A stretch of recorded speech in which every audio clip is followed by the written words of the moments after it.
Kudus-kuduslah Tuhan, kudus-kuduslah Allah. Semesta langit sujud menyembah Engkau Bapa. Biar kekudusan-Mu melingkupi kami, memenuhi kami, setiap kami di tempat ini. Kudus-kuduslah Kau Tuhan. Makasih Bapa. Hari ini kami rindu firman-Mu, kami rindu sabda-Mu. Bicaralah dengan kami. Sampaikan apa yang Bapa mau. Biar firman-Mu yang menerangi jalan kami. Yang mengubah seluruh kehidupan kami. Urapi hamba-Mu. Tidak ada nama lain yang ditinggikan di tempat ini kecuali nama Yesus. Kau menjadi pusat perhatian. Kau ditinggikan, Kau dimuliakan. Kami siapkan hati kami untuk firman-Mu. Dan kami kembalikan segala pujian, segala hormat, segala kemuliaan hanya bagi-Mu. Di dalam nama Yesus kami doa dan ucap syukur. Amin. Oke. Shalom. Ya, selamat hari Minggu buat kita semua. Ya, kongsi facai bagi yang merayakan. Oke, hari ini kita akan belajar satu kebenaran firman Tuhan. Ya, hari ini kita akan sama-sama belajar. Temanya adalah sesuatu yang baru, a new thing. Kita akan belajar apa yang menjadi tema kita tahun ini. Selama saya mendengar beberapa khotbah dalam bulan Januari, ya temanya sama. Tapi saya percaya Allah akan berbicara hal-hal yang baru di dalam kita. Amin. Hari ini firman Tuhan yang akan kita pelajari itu terdapat di dalam Yesaya pasal yang ke-43 ayat yang ke-19.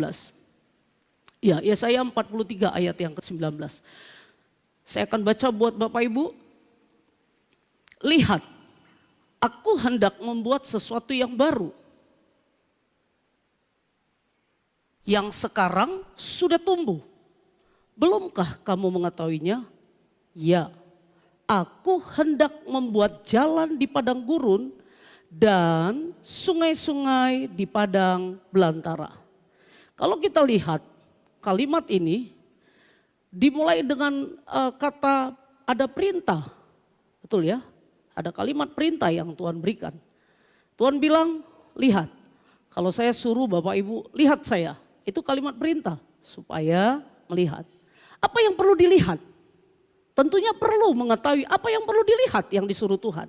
Supaya kita ada di gelombang di mana satu frekuensi kita dengan Tuhan di tahun 2023 ini. Kita ngerti apa sih itu sesuatu yang barunya apa. Tuhan bilang begini, lihat aku hendak membuat sesuatu yang baru. Yang perlu kita lihat adalah sesuatu yang baru yang sedang Tuhan kerjakan. Apakah itu sesuatu yang baru? Apakah itu dikatakan di dalam ayat ini yang sekarang sudah tumbuh? Berarti sudah ada. Yang sekarang sudah tumbuh. Kemudian belumkah kamu mengetahuinya? Jadi Tuhan sedang bilang sama orang Israel pada waktu itu, lihat, aku sedang buat sesuatu yang baru, tapi sesuatu yang baru itu udah tumbuh. Dia tanya lagi, dia bilang, Tuhan bilang, belumkah kamu mengetahuinya? Saya percaya kalau Tuhan bertanya kepada seseorang, belumkah kamu mengetahuinya? Tuhan adalah Tuhan yang maha tahu. Tentu dia tahu bahwa umat tidak mengerti, tidak memahami apa itu sesuatu yang baru yang sedang Tuhan kerjakan. Nanti kita lihat apakah yang membuktikan sehingga kita bisa tahu bahwa umat tidak mengerti apa sesuatu yang baru yang sudah tumbuh yang sedang Tuhan kerjakan. Ayat ini nanti kita akan lihat beberapa dari ayat-ayat. Kenapa Tuhan sampai berkata kepada orang Israel, belumkah kamu mengetahuinya? Ya, Tuhan pertegas lagi. Iya, Tuhan bilang, apakah itu sesuatu yang sudah tumbuh itu? Apakah itu sesuatu yang baru itu? Tuhan bilang, aku hendak apa? Membuat jalan di padang gurun dan sungai-sungai di padang belantara. Tuhan mau buat Sesuatu yang baru yang sudah tumbuh itu Tuhan bilang apa? Aku hendak membuat jalan di padang gurun dan sungai-sungai di padang belantara. Kita sedikit belajar ya. Padang gurun kalau saya baca, saya lihat dari aslinya itu dikatakan padang gurun itu dalam bahasa Ibrani dikatakan Yesiman, artinya tempat tandus. Kita ngerti apa itu tempat tandus. Jadi Tuhan bilang begini, aku mau membuat jalan di tempat yang tandus. Padang gurun, kenapa Tuhan harus buat jalan? Karena berjalan di padang gurun bukan sesuatu yang gampang. Sebabnya Tuhan harus buat jalan. Karena dengan cara mereka akan sulit mereka untuk bisa mengerti apa yang sedang Tuhan kerjakan. Sekali lagi, sesuatu yang baru, yang tumbuh ini hanya bisa dikerjakan oleh Tuhan. Hanya bisa dikerjakan oleh Roh Allah. Dan dikatakan sungai-sungai di padang belantara. Padang belantara kalau kita lihat dalam bahasa Ibraninya itu adalah tanah yang tidak digarap dan jarang penduduknya. Tanah yang gak pernah disentuh, jarang disentuh. Kemudian tanah itu jarang penduduknya. Di tempat yang sepi itu, di tempat yang tidak ada kehidupan itu Allah bilang sama umat. Lihat aku mau buat sesuatu yang baru. Aku mau buat jalan, aku mau buat sungai. Di mana? Di tempat yang tandus yang gak mungkin bisa engkau kerjakan. Di tempat yang tidak ada penduduknya, di tempat yang tidak pernah dijamah, dikerjain orang. Tapi aku bisa lakukan itu. Itu janji Tuhan. Supaya kita ngerti. Nah, problem adalah pertanyaannya. Apakah kita tahu sesuatu yang baru yang sudah tumbuh itu? Kemudian, apakah kita bisa melihat apa sih yang sudah tumbuh itu? Jangan-jangan kita nggak mampu melihat. Apa sih yang sudah tumbuh, yang sudah Tuhan kerjakan? Umat nggak bisa lihat. Nanti ada beberapa fakta Alkitab kita akan lihat. Kenapa Tuhan keluarkan ayat ini? Kenapa Tuhan nyatakan ayat ini? Bapak Ibu, apakah itu sesuatu yang baru itu sudah tumbuh? Yang sudah tumbuh itu, apa kita tahu, apa kita paham?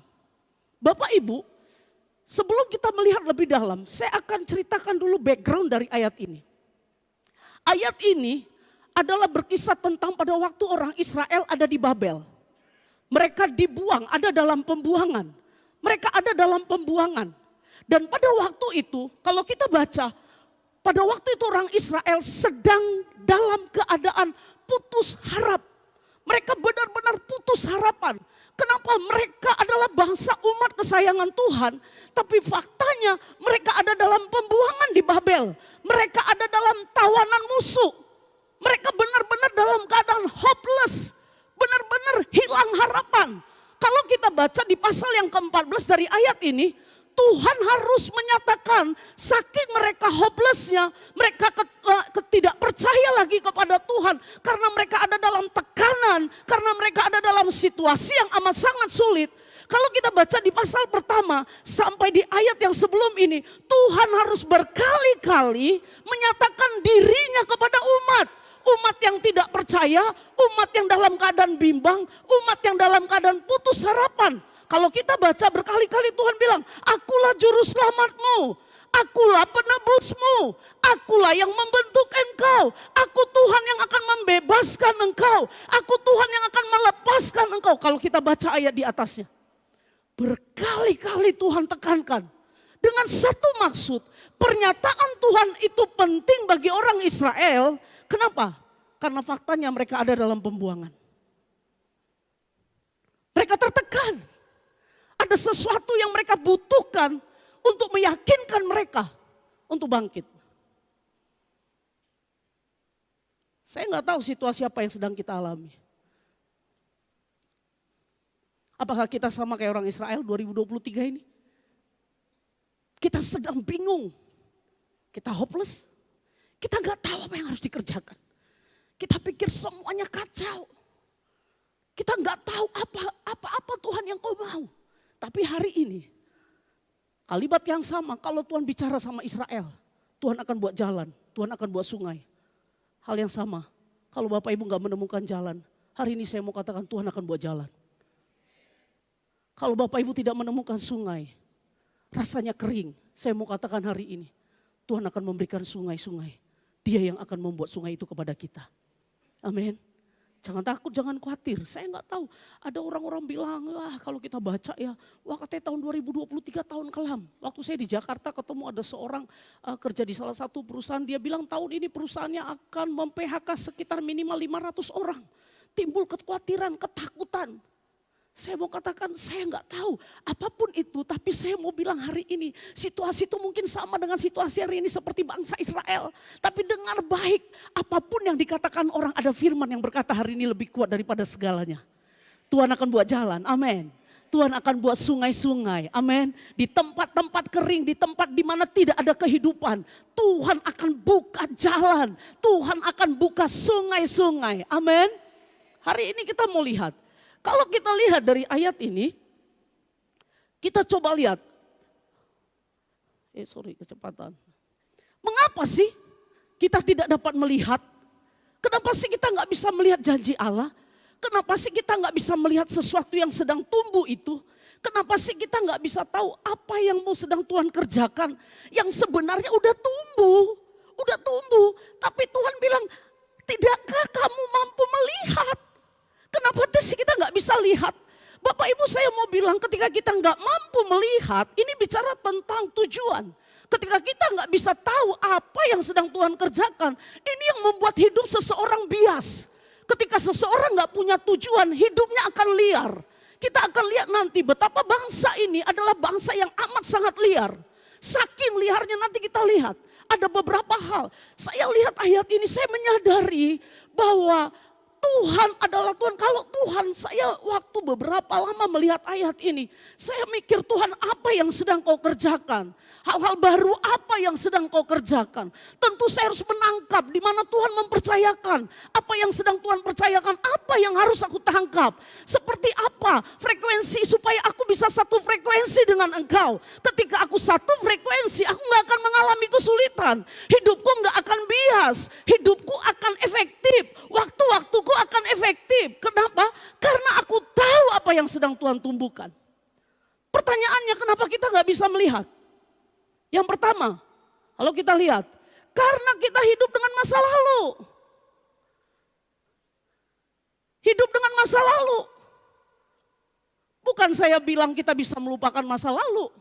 Tapi saya mau katakan, yang membuat orang Israel tidak mampu melihat, yang membuat orang Israel tidak mampu hidup di dalam apa yang sementara Tuhan kerjakan.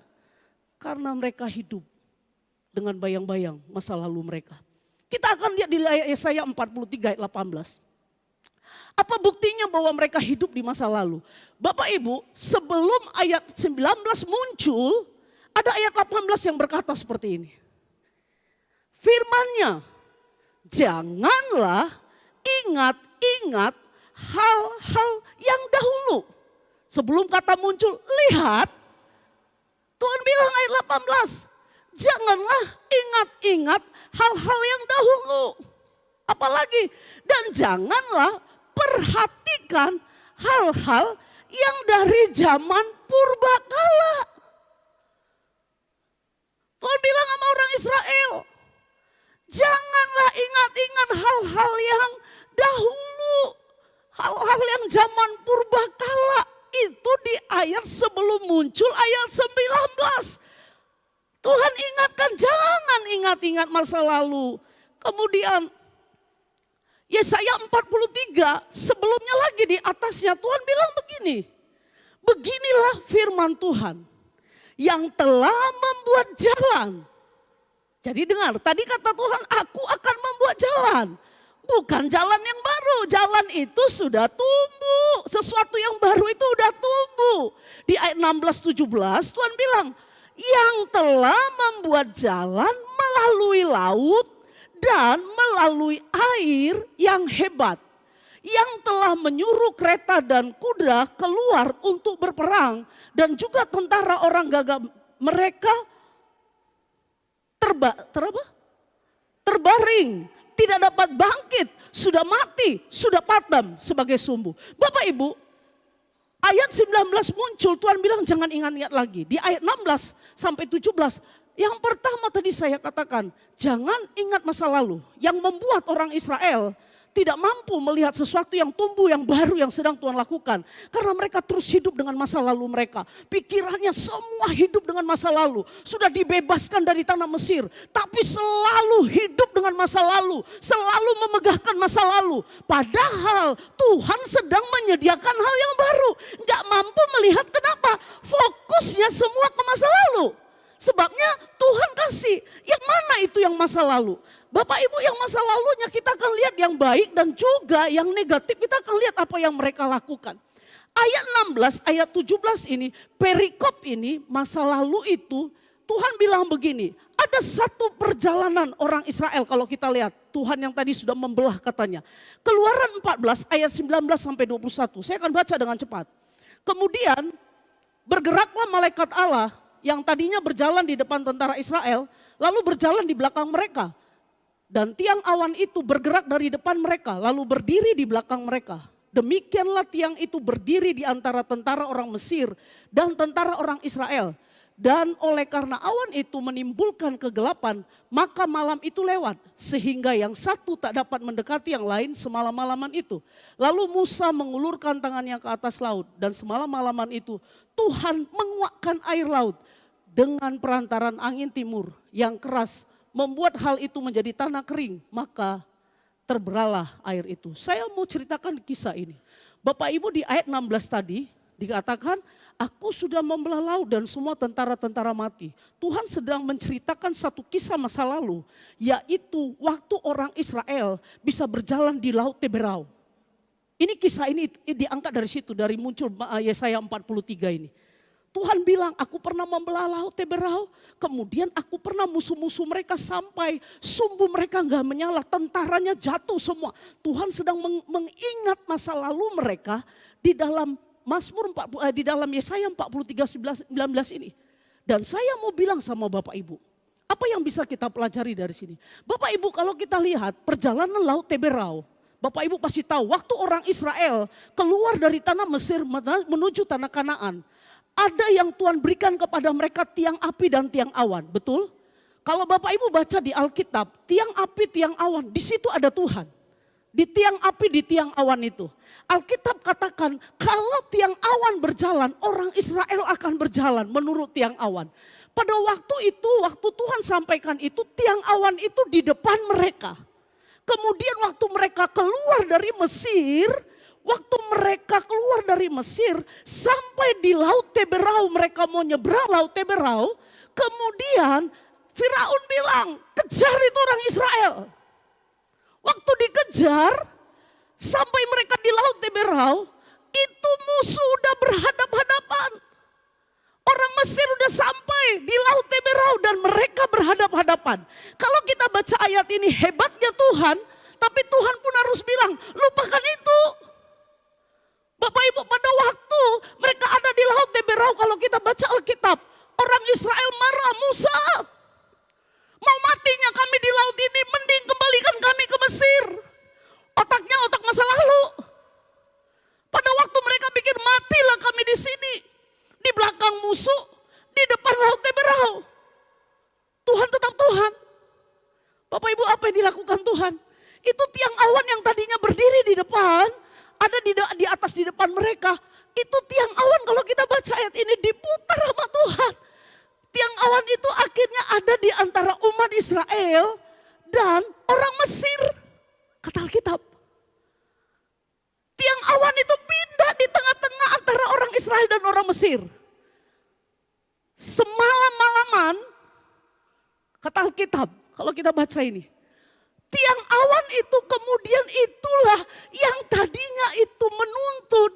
Sekarang tiang awan itu yang ada Tuhan di dalamnya. Itu berfungsi untuk apa? Menutupi, sehingga kalau kita baca ini, Bapak Ibu, mereka semalam-malaman yang satu nggak dapat mendekati yang lain. Tiang awan itu nutupin orang Mesir. Nggak bisa, akhirnya mereka nggak bisa lihat orang Israel. Berhadapan-hadapan pun nggak bisa. Semalam-malaman loh. Awan itu akhirnya menggelapkan semua mata orang Mesir. Gak nampak, mereka gak lihat sekali orang Israel. Dan pada waktu itu semalam-malaman mereka orang Mesir gak bisa ngapain-ngapain. Tuhan bilang sama Musa, Musa ambil tongkatmu. Naikkan ke atas. Kemudian pukul. Semalam-malaman kata Alkitab. Air itu kemudian diuakkan oleh Tuhan, dikuakkan oleh Tuhan. Air laut itu akhirnya terbelah dua. Dan akhirnya kering sepanjang semalam-malaman kata Alkitab. Dari sisi kanan, sisi kiri. Itu akhirnya seperti tembok. Dan umat Israel bisa jalan di atas laut yang kering. Di tanah yang kering. Sangat amat luar biasa penyertaan Tuhan. Tapi di ayat yang 19 Tuhan bilang, itu pun jangan ingat-ingat lagi. Nanti kita akan lihat, why kenapa sih Tuhan harus bilang jangan ingat-ingat lagi. Seringkali yang membuat kita nggak bisa melihat sesuatu yang besar di depan, karena kita hidup dengan bayang-bayang masa lalu. Mungkin kita pernah mengalami mujizat seperti orang Israel. Mungkin kita pernah mengerjakan hal perkara yang besar. Dan kita pikir hidup kita hanya sampai di situ. Padahal Tuhan sedang menumbuhkan sesuatu yang baru atas gereja ini. Ada yang lebih besar Bapak Ibu. Dari cuma sekedar membelate berau, ada yang lebih besar. Makanya Tuhan bilang jangan ingat-ingat lagi. Ada yang lebih besar. Dan pada waktu itu, bayangi Bapak Ibu, orang Israel bisa nyebrang. Nyebrang semua. Hebatnya Tuhan. Tidak ada satu orang pun orang Israel yang mati. Tapi pada waktu orang Mesir mau ngejar, Alkitab bilang tidak satu pun orang Mesir yang hidup. Dia Tuhan. Kalau dia yang udah buka jalan, sempurna Bapak Ibu. Amin. Itu yang Tuhan ingatkan kepada orang Israel. Kalau kita selanjutnya lihat, apa sih menguak itu artinya Bapak Ibu, kalau saya lihat kamus besar bahasa Indonesia, saya coba cari bahasa-bahasa aslinya. Menguak itu dikatakan membuka dengan menolak kayak kita nolak pintu atau menarik. Bayangin, dia Tuhan. Dia punya cara untuk membuka jalan. Apa yang dianggap gersang, apa yang dianggap kering, apa yang dianggap gak punya harapan, dia bisa buka jalan. Amin. Pertanyaannya, adakah kita orang-orang yang bisa melihat Tuhan di depan? Atau kita masih hidup dalam bayang-bayang masa lalu? Selanjutnya, Bapak Ibu. Di dalam Ratapan 3 ayat 22 sampai 23 kita baca bareng-bareng. Supaya orang-orang yang pikirannya belum diubahkan pikiran masa lalu. Biar ini betul-betul menjadi satu kegerakan bagi kita bersama di 2023 ini. Yuk kita baca bareng-bareng yuk. 2, iya. Tak berkesudahan kasih setia Tuhan. Tak habis-habisnya rahmatnya. Selalu baru tiap pagi. Besar kesetiaanmu. Amin. Kasih Tuhan, rahmat Tuhan baru tiap pagi. Bagaimana caranya kita bisa tahu? Bagaimana caranya kita bisa menikmati? Bagaimana caranya kita bisa mengerti dan hidup di dalam sesuatu yang baru? Saya mau katakan sekali lagi, jangan hidup dengan bayang-bayang masa lalu. Lupakan masa lalu itu jadikan pembelajaran, jadikan pengalaman supaya kita nggak lagi di situ terus. Amin. Ratapan 3 bilang, kasih dan rahmat Tuhan selalu baru tiap pagi. Setiap pagi Tuhan gak kehilangan stok untuk memberkati kita. Tuhan tidak kehilangan stok untuk memberkati gerejanya. Karena kasih dan rahmatnya selalu baru setiap pagi. Kita akan lihat selanjutnya. Kita akan lihat bagaimana bangsa ini. Lebih dalam kita lihat orang-orang yang selalu hidup dengan bayang-bayang masa lalu. Ini beda-beda tipis dengan kita. Tapi di sini gak ada. Sini gak ada. Saya jarang sekali di sini dengar masa lalu. Dulu kami pernah bikin kebangunan. Sini gak pernah terjadi. Ya, gak jarang maksudnya. Keluaran 14 ayat 11. Dan mereka berkata kepada Musa, apakah karena tidak ada kuburan? Lihat ini. Udah dibebaskan ini. Dibebaskan dari masa lalu, dibebaskan dari Mesir. Mereka bilang, Dan mereka berkata kepada Musa, apakah karena tidak ada kuburan di Mesir, maka engkau membawa kami untuk mati di padang gurun ini? Apakah yang kau perbuat ini terhadap kami dengan membawa kami keluar dari Mesir? Bukankah ini telah kami katakan kepadamu, di Mesir janganlah mengganggu kami dan biarlah kami bekerja pada orang Mesir. Sebab lebih baik bagi kami untuk bekerja pada orang Mesir daripada mati di padang gurun. Bapak Ibu, saya mau tanya hari ini. Waktu pertama Allah bicara sama orang Israel, adakah Tuhan berjanji sama orang Israel untuk mematikan mereka di padang gurun? Halo, yang baca Alkitab? Tidak ada. Tujuan Tuhan adalah keluarkan bangsa Israel dari Mesir, itu sampai ke tanah Kanaan, bukan di gurun pasir. Tapi kalau kita lihat Allah dengan sengaja memutar jalan dari gurun pasir, kalau kita baca ayat, Allah sengaja membuat jalan yang lebih panjang. Kenapa? Tuhan mau menguji hati bangsa ini. Sampai apa yang akan nanti sampai kegenapan Allah terjadi. Waktu itu mereka bilang, Musa, mending kami balik ke Mesir. Padahal saya mau bilang di Mesir mereka diperbudak. Tuhan bebaskan mereka dari Mesir karena mereka menjerit, kata Alkitab. Mereka nggak tahan, mereka diperbudak. Kerja mereka makin hari makin keras. Tapi mereka masih ngomong, lebih baik di Mesir daripada mati di padang gurun. Tuhan gak pernah rencanakan kita mati di padang gurun, Bapak Ibu. Alkitab bilang tadi Yesaya 43, Dia akan buat jalan di padang gurun. Padang gurun bukan buat kita mati. Saya suka bilang padang gurun itu transit buat kita untuk mengalami kemuliaan Tuhan. Itu cuma transit. Namanya transit kita harus jalani. Padang gurun gak enak, iya betul. Tapi saya mau katakan, padang gurun itu baik buat kita. Kalau kita mengalami masa-masa yang seperti orang Israel, masa-masa yang sangat tidak mengenakan, itu baik buat kita. Supaya apa? Kita sadar bahwa semua karena Tuhan. Untuk membentuk hati kita, membentuk kerendahan hati kita, membentuk kepercayaan kita, membentuk iman kita. Makanya Dia izinkan ada padang gurun untuk kita transit di situ, bisa kita tenang, diam, menikmati hadirat Tuhan di tengah-tengah hal yang sangat tidak mengenakan. Kita bisa semakin mengenal Tuhan. Kita lihat lagi nih orang-orang yang selalu ingat masa lalu. Keluaran 16 ayat dan berkata kepada mereka, kalau kami mati tadinya di tanah Mesir oleh tangan Tuhan ketika kami duduk menghadapi kuali. Kuali pun dipikirkan hal-hal yang kecil. Kalau di sana di Mesir ada daging di kuali. Ini orang-orang yang hidup dari masa lalu ini begini. Hidupnya cetet banget. Nanti kita lihatlah. Mimpi gak punya mimpi besar. Makanya gak pernah berani bersikap besar. Kenapa? Gak punya mimpi, gak ngerti. Hidupnya masa lalu terus. Apalagi dikatakan, duduk menghadapi kuali daging dan makan roti sampai kenyang. Sebab kamu membawa kami keluar dari padang gurun ini untuk apa? Membunuh. Ini orang-orang yang hidup dari masa lalu. Pikiran yang negatif terus.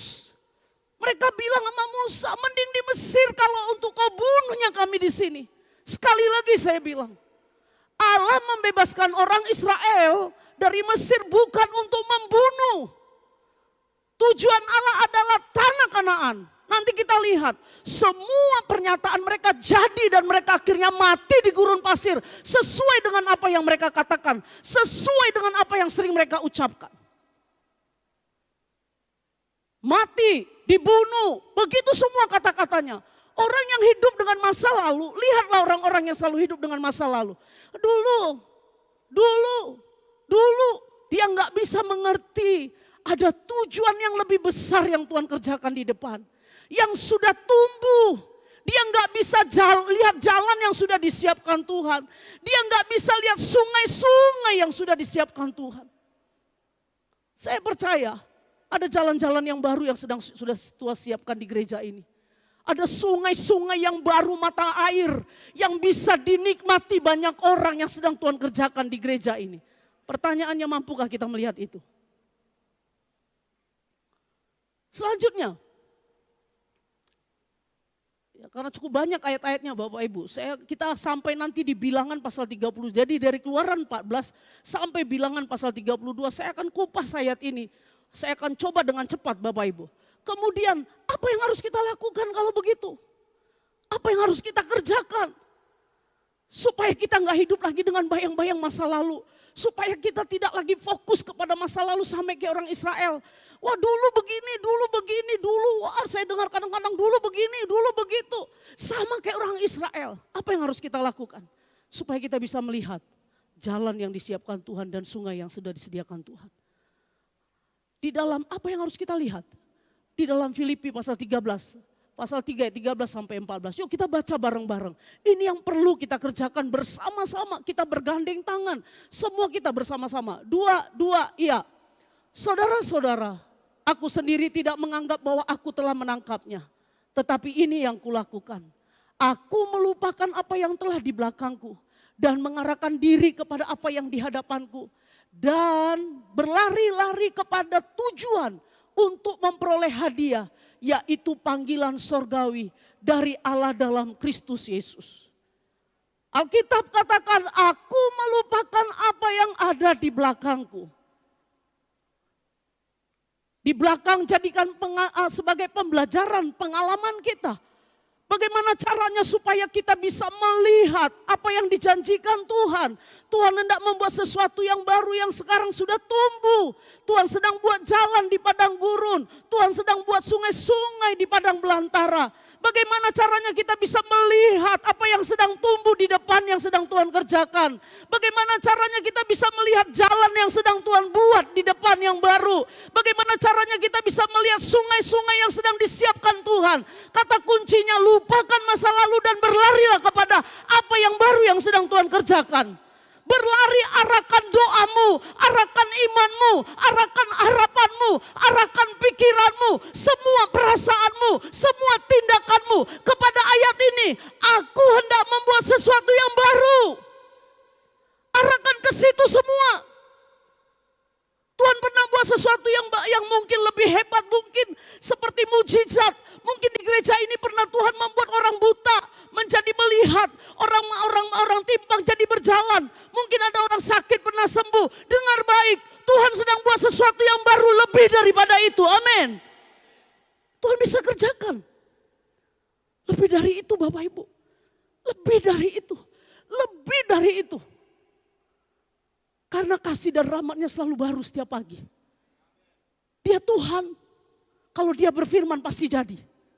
Dia Tuhan, dia bukan manusia. Apa yang difirmankannya atas kita di tahun 2023 ini bukan sekedar tulisan. Saya mau kita menghidupinya semua. Ayo masing-masing divisi pelayanan. Masing-masing kita mungkin para koordinator tanya Tuhan apa itu sesuatu yang baru. Supaya aku satu frekuensi. Sehingga aku bisa ngerti. Aku melupakan apa yang ada di belakangku. Dan semua pelayanan ini kami berlari kepada tujuan. Kepada sungai-sungai yang sedang kau buka. Kepada jalan-jalan yang sedang kau siapkan. Sesuatu yang sudah tumbuh itu. Kami mau ada di situ Tuhan. Kami mau arahkan semuanya ke situ. Semua kita. Mungkin di masa lalu tahun 2022 Bapak Ibu kelam bilang ada masalah. Mungkin ada yang divonis sakit. Mungkin ada yang bla bla bla macam-macam. Dengar baik. Tuhan sedang membuat jalan yang baru. Tuhan sedang membuat sungai-sungai. Percaya kepada Dia. Dia sanggup melakukan lebih dari pernah yang Dia lakukan di masa lalu. Dia bisa. Kenapa? Karena dia Tuhan, dia kepala gereja. Dia yang empunya gereja ini. Dia tahu desainnya seperti apa yang tepat buat GKKD di tempat ini. Pertanyaannya, kita ngerti gak desain itu? Amin.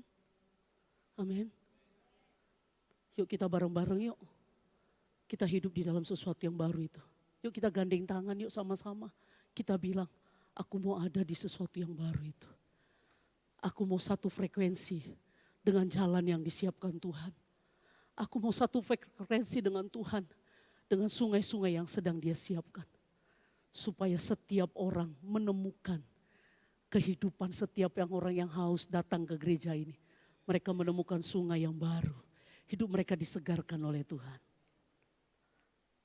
Lupakan masa lalu dan hiduplah untuk masa depan. Amin. Selanjutnya Bapak Ibu yang kedua.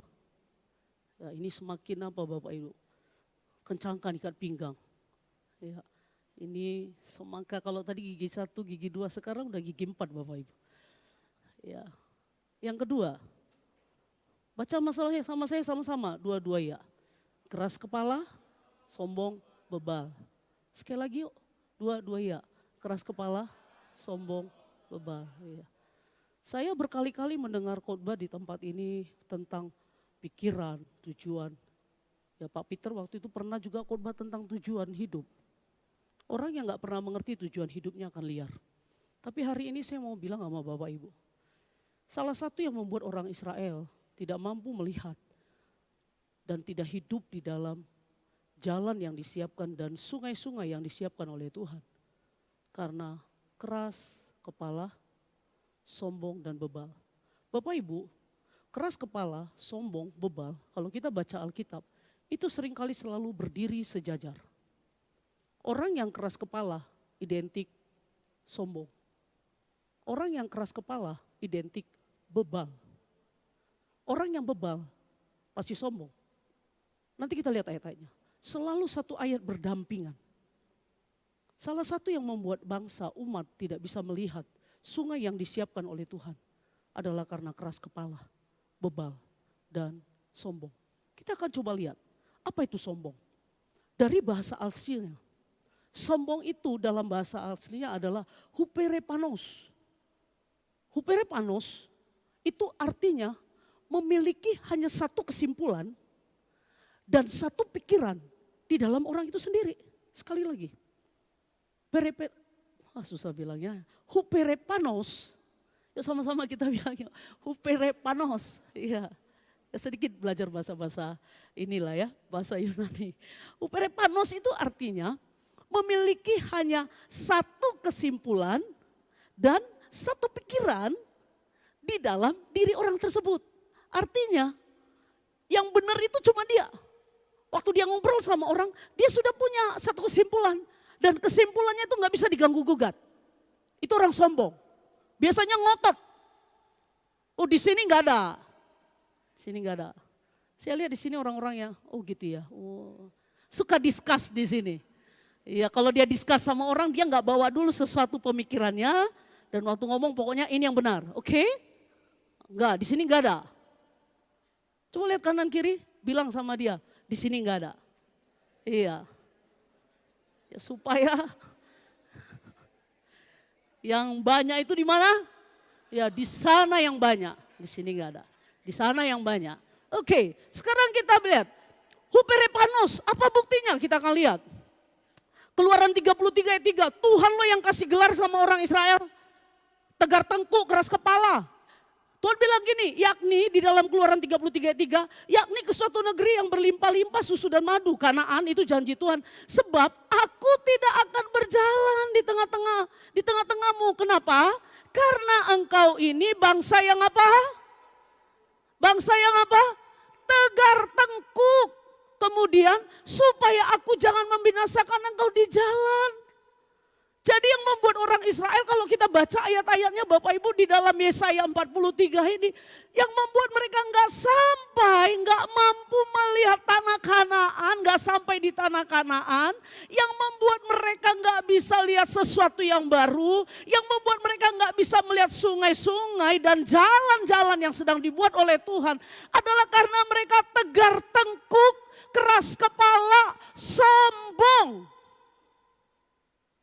Orang yang sombong sulit percaya Tuhan. Orang yang sombong sulit untuk mengakui bahwa Yesus adalah Tuhan. Dia berpikir apa yang ada dalam pikirannya, apa yang ada di dalam pengalamannya, di dalam masa lalunya itulah yang benar. Padahal kebenaran itu adalah firman. Yang mutlak itu firman. Pengalaman saudara nggak boleh paksakan itu menjadi sebuah kebenaran bagi semua orang. Pengalaman harus berdiri sejajar, harus relevan dengan firman. Semua pengalaman yang tidak ada relevannya dengan firman, saya mau katakan itu bukan kebenaran.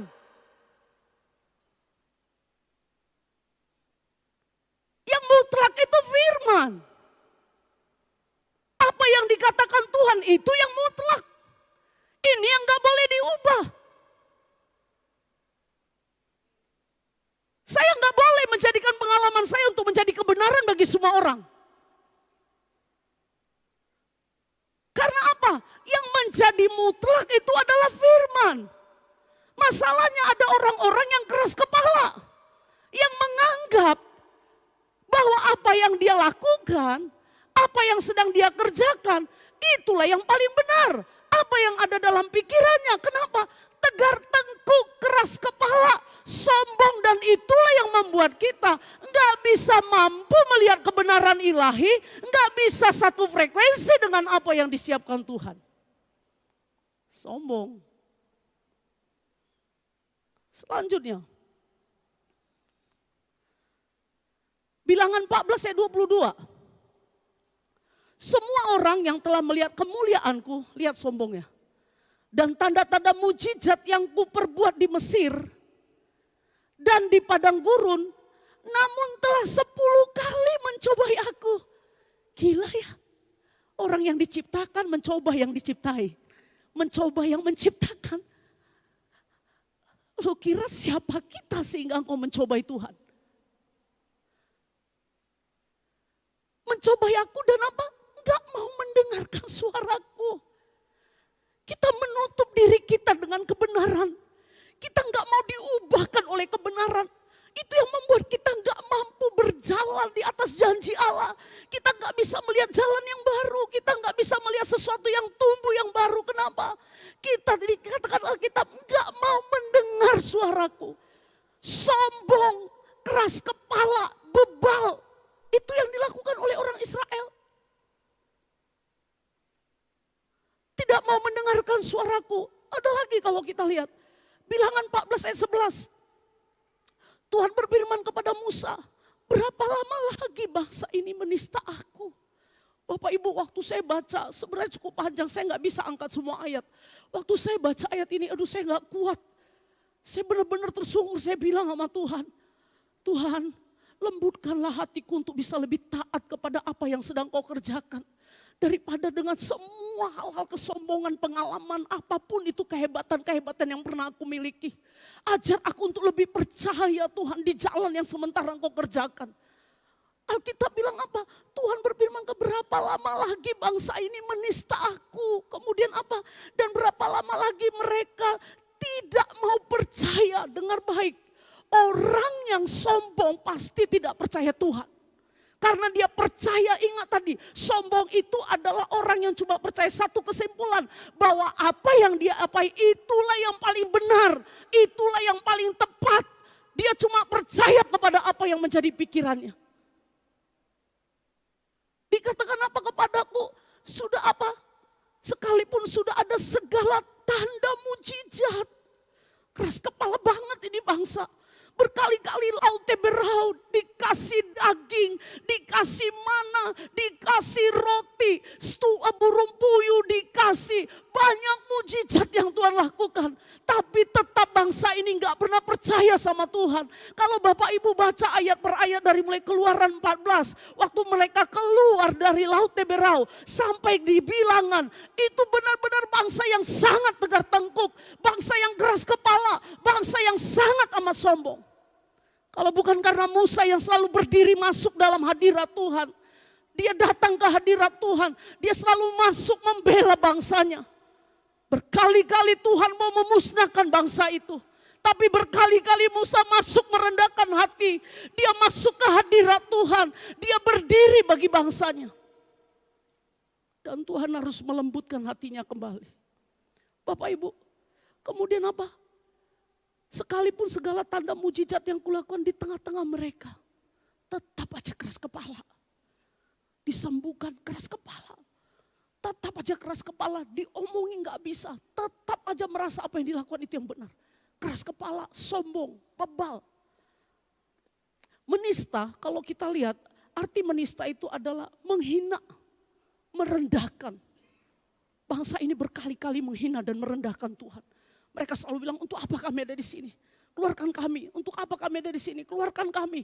Mending kami ada di Mesir, selalu menghina Allah. Satu kali Bapak Ibu, apa membuktikan mereka menghina Allah? Satu kali pada waktu mereka, Musa ada di, nanti kita akan lihat ayatnya. Mereka bilang, buat patung.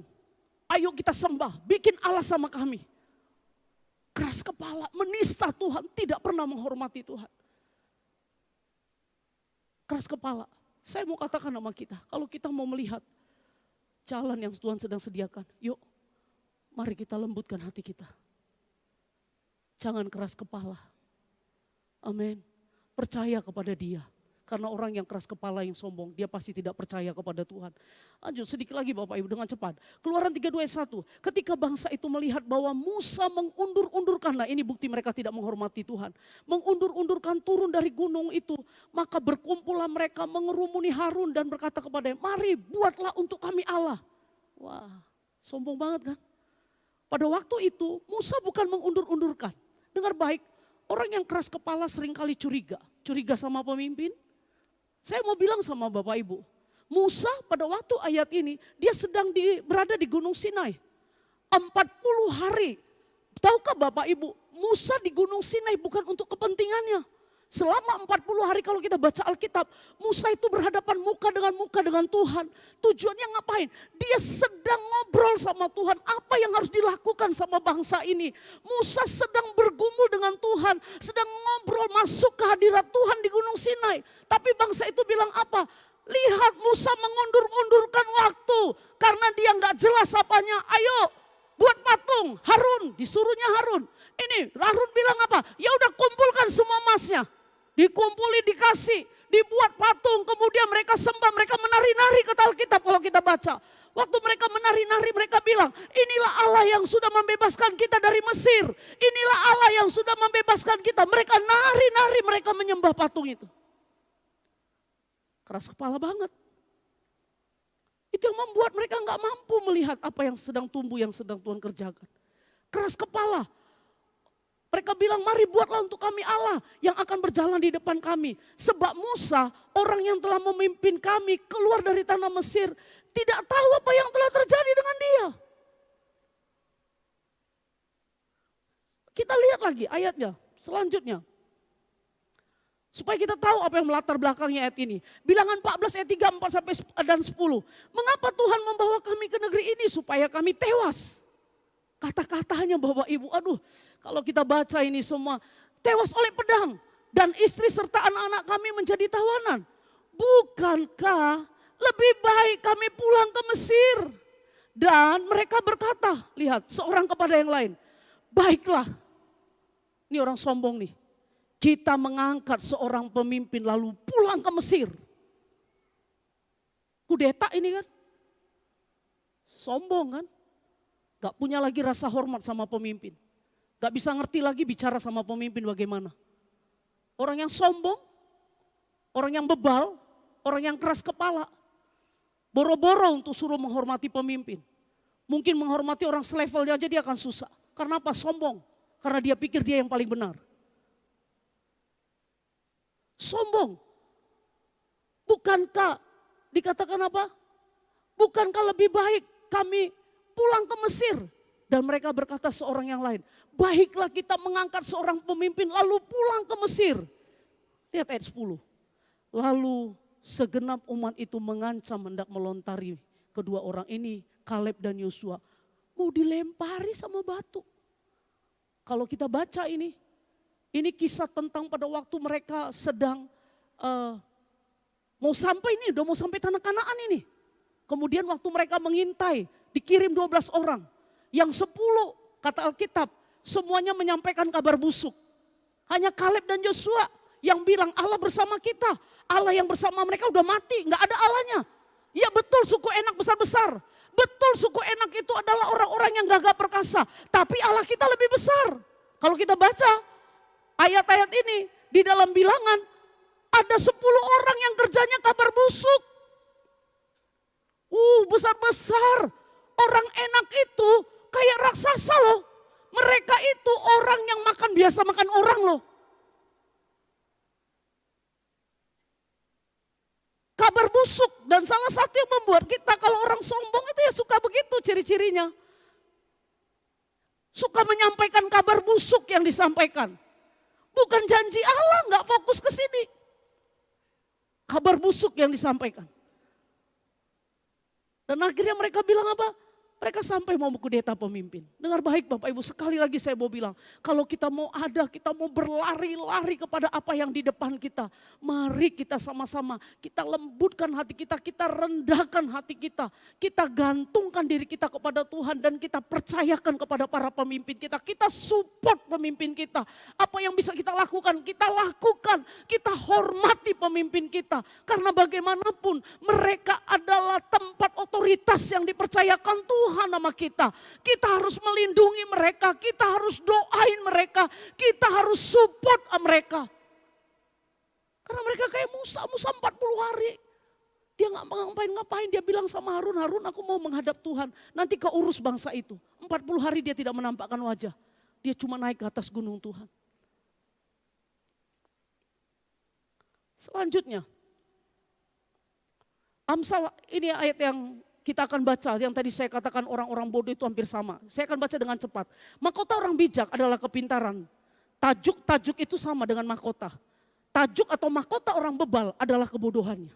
Saya akan lanjut lagi, Amsal 15 ayat 2. Lidah orang bijak mengeluarkan pengetahuan. Tetapi mulut orang bebal mencurahkan kebodohan. Itu orang Israel tadi. Mulut orang bebal itu, lihat aja dari mulutnya orang bebal. Amsal 15:14, hati orang berpengertian mencari pengetahuan. Tetapi mulut orang bebal sibuk dengan kebodohan. Lihat, bebal itu selalu berdiri sejajar dengan orang bodoh. Bebal, bodoh itu berdiri sejajar, selalu beriringan. Kemudian apa lagi? Amsal 17 ayat 10, suatu hardikan lebih masuk pada orang berpengertian daripada 100 pukulan pada orang bebal. Saudara pukulnya orang bebal 100 kali, tetap aja, gak kena, gak sakit, orang bebal tuh. Dipukul, gak kena. Dipukul, gak sakit. Ngomongnya orang bebal, itu sama kayak taruh garam di air laut. Alkitab yang bilang, bebal bodoh, karena apa? Otaknya gak bisa diganggu gugat. Otak kalau gak pernah berubah, kelakuan gak pernah berubah Bapak Ibu. Saya akan dengan cepat. Bilangan 32:11, bahwasanya orang-orang yang telah berjalan dari Mesir yang berumur, coba lihat. Apa yang tadi saya katakan, apa yang terus menerus mereka katakan, terus mereka ngomongkan, jadi sama mereka. Alkitab bilang, yang berumur 20 tahun ke atas, gak ada yang sampai ke tanah Kanaan. Bapak Ibu kalau baca Alkitab, tidak ada seorang pun orang Israel yang umurnya 20 tahun ke atas sampai ke tanah Kanaan. Semuanya mati di padang gurun. Karena itu tiap hari omongannya, kan orang bebal dimakan oleh kebodohannya tadi kata Alkitab. Tiap hari ngomongnya, mau matinya kami, matinya di padang gurun. Benar mati di padang gurun. Gak bisa melihat sesuatu yang tumbuh yang sedang Tuhan sediakan. Gak bisa melihat jalan yang sedang Tuhan siapkan. Gak bisa lihat sungai-sungai yang sedang Tuhan siapkan. Kenapa? Karena itu tiap hari yang diperkatakan. Bebal, bodoh. Dan akhirnya mereka sampai. Kecuali pada waktu itu Kaleb dan Yosua. Bapak Ibu hanya Kaleb dan Yosua. Saya harus bilang juga termasuk Musa tidak sampai ke tanah Kanaan. Bapak Ibu tahu kenapa Musa nggak sampai ke Kanaan? Karena Musa tidak hormat dan tidak percaya kepada Tuhan. Ini saya baca yang ayatnya. Tetapi Tuhan berfirman kepada Musa dan Harun, karena kamu tidak percaya kepadaku dan tidak menghormati kekudusanku. Karena tidak percaya kepada Allah dan tidak menghormati kekudusan Tuhan, Musa pun mati tidak sampai ke tanah Kanaan. Tapi Tuhan izinkan Musa untuk lihat tanah Kanaan. Tapi dia tidak memijak tanah Kanaan. Kalau kita baca Alkitab. Dia tidak pijak Kanaan. Kenapa? Dia tidak menghormati Tuhan. Bapak Ibu, orang bebal itu akan sulit tadi saya katakan percaya kepada Tuhan. Kalau kita tidak percaya kepada Tuhan, kita akan sulit untuk menghormati Tuhan. Kita akan sulit untuk bergantung kepada Tuhan. Kita akan sulit untuk mengakui bahwa Dia adalah Tuhan. Menghormati kekudusannya. Menghormati apa yang Dia firmankan. Musa gak sampai. Kita tahu kisahnya pada waktu Tuhan bilang sama Musa. Musa, pada waktu orang Israel sungut-sungut di atas waktu mereka nggak dapat air minum, Tuhan bilang perkatakan kepada gunung batu. Pada waktu itu Musa marah. Bapak Ibu saya mau bilang sama Bapak Ibu, kalau kita baca di Alkitab tidak ada orang lagi selembut Musa. Musa adalah orang yang paling lembut di muka bumi. Tapi Musa pun bisa salah karena apa? Komplain. Karena apa? Orang-orang bebal. Karena apa? Orang-orang keras kepala. Seringkali orang-orang keras kepala ini yang menyebarkan kebusukan. Yang akhirnya menghambat dan orang pun yang paling lembut. Selembut Musa bisa jatuh dan akhirnya gak sampai kepada rencana Allah. Berhenti bebal. Karena bebal akan merusak komunitas kita. Berhenti keras kepala. Berhenti tidak tunduk sama pemimpin. Berhenti menyabarkan kabar busuk yang gak penting. Ayo arahkan semua kepada sungai-sungai. Satu frekuensi kita dengan Tuhan. Berhenti ngomong kabar busuk tentang apapun. Arahkan semua doa kita. Arahkan iman percaya kita. Semua kepada janji Allah. Kalau Musa orang yang paling lembut, dia bisa kalah dengan kekerasan orang Israel. Kesombongan, kedegilan, keras kepalanya. Jangan buat pemimpinmu akhirnya salah melangkah hanya karena tuntutan demi tuntutan. Mereka punya tanggung jawab, mereka ngerti untuk bisa kemana mengarahkan gereja ini. Percayakan kepada mereka. Bagian kita, yuk kita support. Ini waktunya 2023, tinggalkan semua yang gak penting. Tinggalkan semua, arahkan semua hidup kita. Kita mau lihat satu kebangunan rohani yang besar di gereja ini. Ini janji Tuhan. Melalui jemaatnya melakukan kegerakan rohani. Gimana mau bergerak kalau semuanya kayak orang Israel? Mulutnya busuk semua.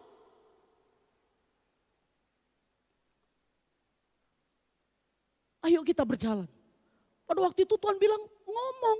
Musa karena marah. Bapak Ibu tahu diambil tongkat. Dipukulnya sampai 2 kali. Buak. Buak Tuhan ngomong. Musa, Tuhan marah. Karena engkau tidak menghormati aku di depan umat ini.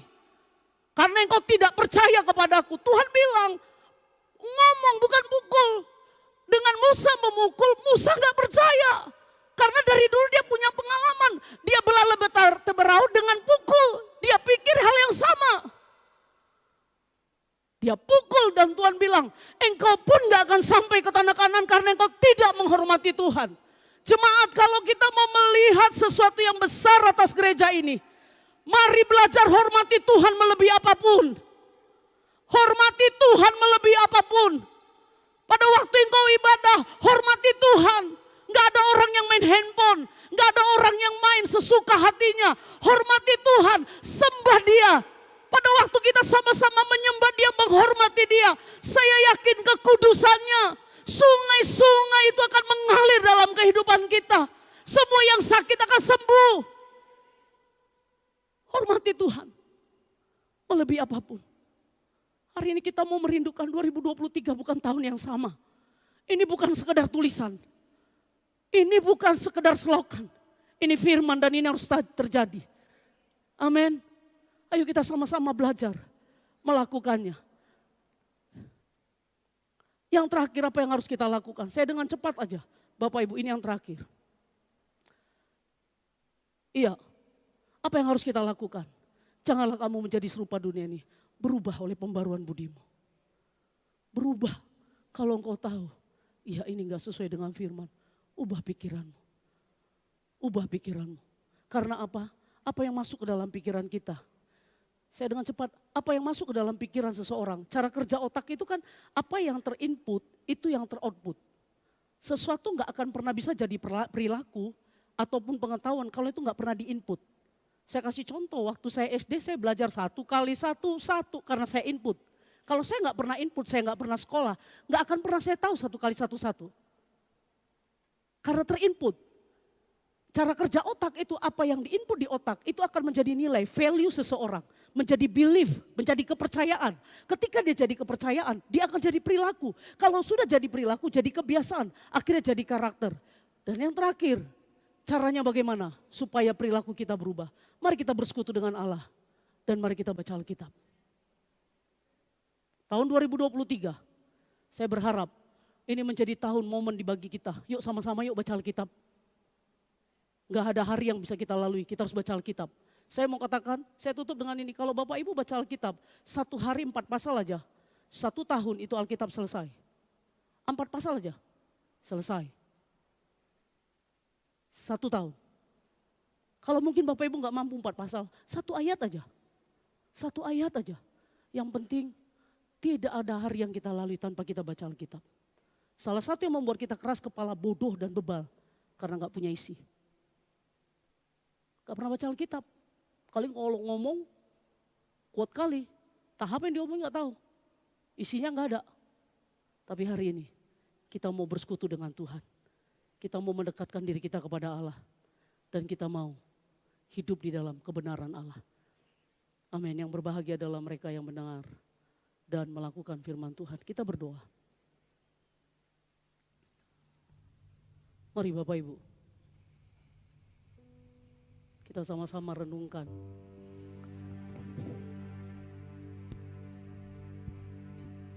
Apa lagunya? Apa lagunya?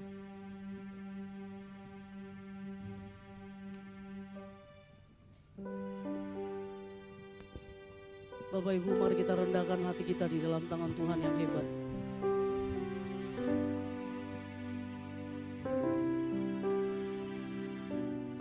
Dia Allah yang buka jalan di padang belantara. Dia yang membuka sungai-sungai. Dia sedang membuat sesuatu yang baru di gereja kita ini. Dia sedang membuat sesuatu yang baru atas kehidupan kita. Adakah kita mampu melihatnya? Apa yang menjadi penghalang sehingga kita nggak mampu melihat? Karena kita sering hidup dengan masa lalu. Kita keras kepala, sombong. Hari ini izinkan Tuhan oleh anugerahnya memampukan kita, menolong kita, sehingga semakin hari hidup kita semakin percaya dan bergantung kepada kebenaran. Mari kita datang ke hadirat-Nya.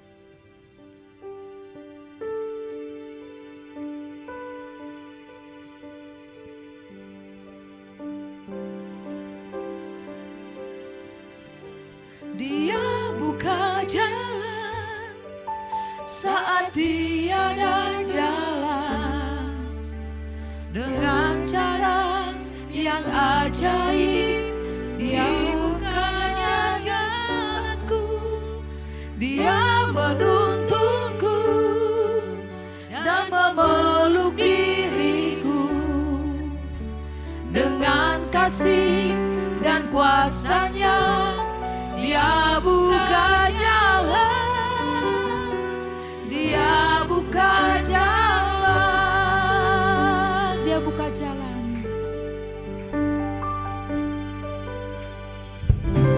Dia buka jalan saat tiada jalan, dengan cara yang ajaib.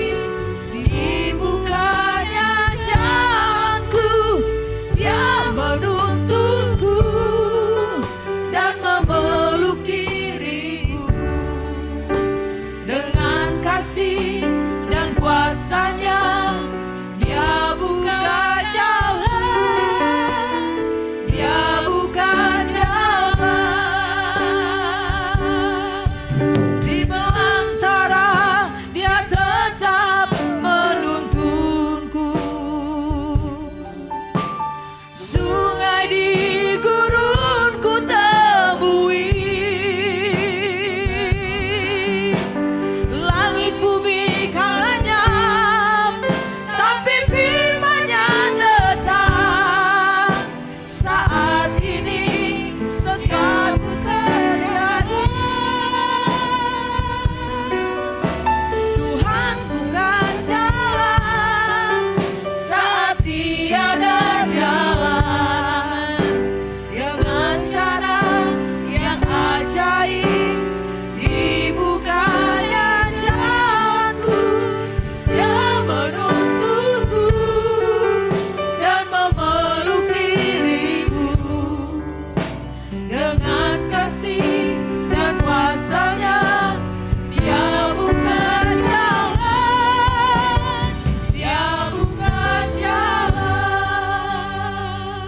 Ibu, hari ini Tuhan berbicara sama kita. Lihat, Tuhan sedang membuat sesuatu yang baru bagi kita.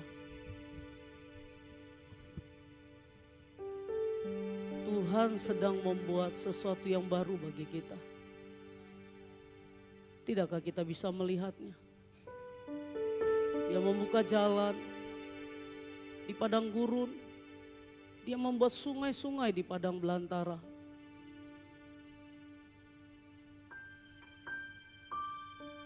Kalau Allah berfirman, Dia pasti akan menggenapinya.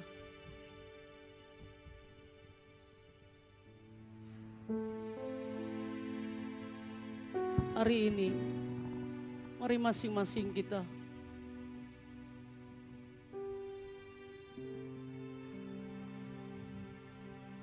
datang ke hadirat-Nya. Akui apa yang perlu kita harus perbaiki, perbaharui. Adakah kita yang selalu hidup dengan bayang-bayang masa lalu? Adakah kita mungkin masih terikat dengan kehidupan masa lalu kita yang membuat kita gak mampu melihat hal-hal yang sedang Tuhan siapkan di depan? Tuhan sedang buat jalan, Dia sedang membuat sungai, Dia sedang membuat sesuatu yang baru bagi kita.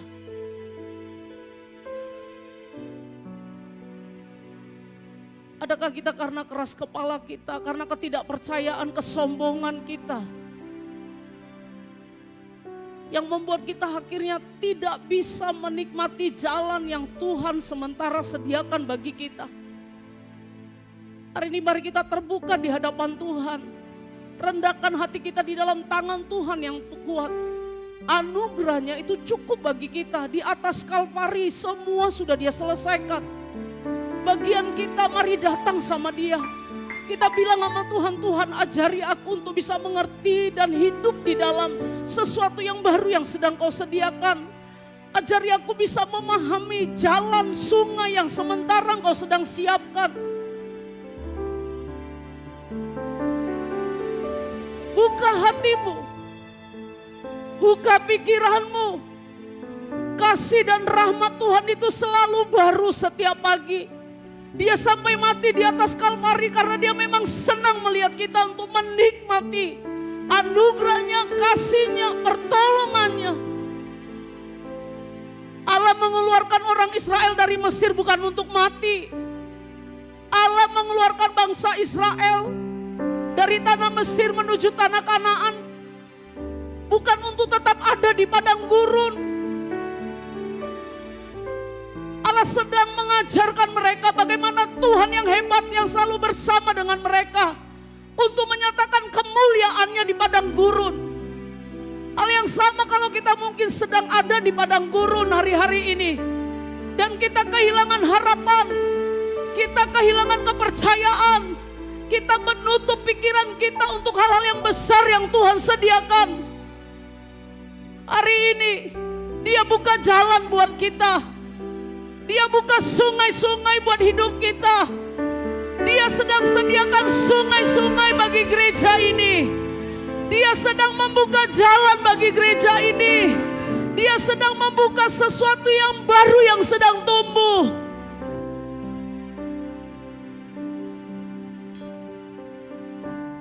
Mari arahkan hati kita, hidup kita untuk percaya dan ada di dalam yang sementara Tuhan sediakan, yang Tuhan kerjakan. Angkat pujian ini, mari kita bangkit berdiri, katakan Dia buka jalan saat tiada jalan.